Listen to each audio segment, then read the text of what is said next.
وانت داخل على الجامعة تبقى داخل برنس الليالي، رمانة الميزان. يا برنس الليالي يا رمانة الميزان، يا هاف ديفندر قلبي فينك من زمان.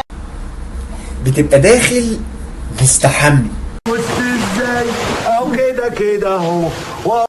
بتبقى داخل مظبط فرمتك، داخل تجيب حرمتك، وبتكون لابس طقم العيد الجديد.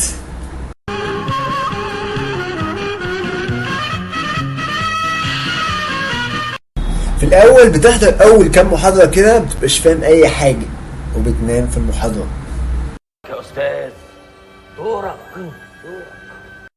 وانت بتبقى قاعدة بتتكلمي اصحابك على احدث ستايلاتك وقصاتك وحواراتك، ولما الدكتور بيسألك هو احنا اصلا كنا بنتكلم عن ايه، بتقولي له عن علاقتها بلون الشعر. تفكك من جو المحاضرات والخنقة دي كلها، انت اصلا مش فاهم اي حاجة، بتحاول بقى تخش انك تظبط. لو سمحت ما فيش حد بيبيع حجاره قلم هنا؟ ايه؟ حجاره قلم. I don't know. شكرا على فكره يا انسه، يعني الريحه اللي حضرتك حطاها حلوه جدا والله العظيم. دي افتر شيف ولا كولونيا؟ Excuse me. اسف. بس المشكلة ان انت بتلاقيهم كلهم متظبطين مأنتبين من التنين لحد ما تجيلك ازمتك ونصيبك وتنزل عليك فتاة احلامك اللي انت بتحلم بيها من زمان. مش هتطلب لي حاجة؟ اطلب لي حاجة بقى. مش بتلاقي حد تاني ترتبط بيها غيرها، بس انت بتستغل الفرصة دي كويس قوي.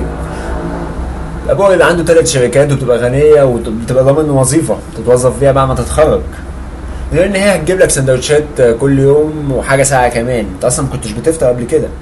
بعد 4 سنين جامعة بتبقى متخرج وانت فرحان انك خلاص بقى هتشتغل بقى في شركات ابوها وهتخطبها وتتجوزها، بس انت بعد ما تتخرج بتلاقي كلام غير ده خالص.